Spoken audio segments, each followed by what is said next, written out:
truthfulness in self-control and self-knowledge.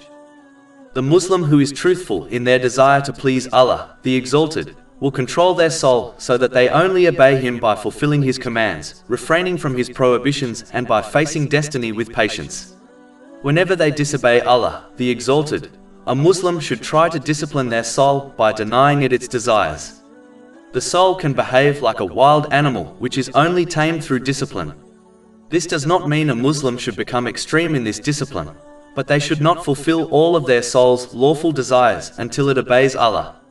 One must adopt a give-and-take relationship with their soul until a balance between obeying Allah, the Exalted, and fulfilling lawful desires is obtained. But it is important to note, the more one limits acting on their lawful desires, the less their accountability will be on the Day of Judgment, and the less likely they stray and fulfill their unlawful desires. As Allah, the Exalted, only gave each person one heart, it will either be filled with the material world or the hereafter. The more a Muslim fulfills their lawful desires, the more their heart will be filled with the material world. The more they concentrate on the hereafter, the more it will fill their heart until their heart becomes sound. Chapter 26 Ash-Shu'ara, verses 88 to 89. The day when there will not benefit anyone wealth or children, but only one who comes to Allah with a sound heart. An aspect of truthfulness of self-control is to avoid bad company, which inspires one towards unnecessary and unlawful desires.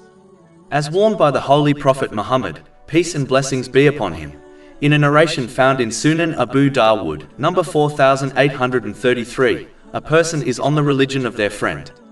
This means a person will adopt the characteristics of their friends and companions. So it is important for Muslims to accompany only those who aid them in controlling their soul. Chapter 43 Az-Zukhruf, verse 67. Close friends that day will be enemies to each other, except for the righteous. Over 400 free ebooks, audiobooks, infographics, podcasts and blogs available on our website, www.shaykhpod.com.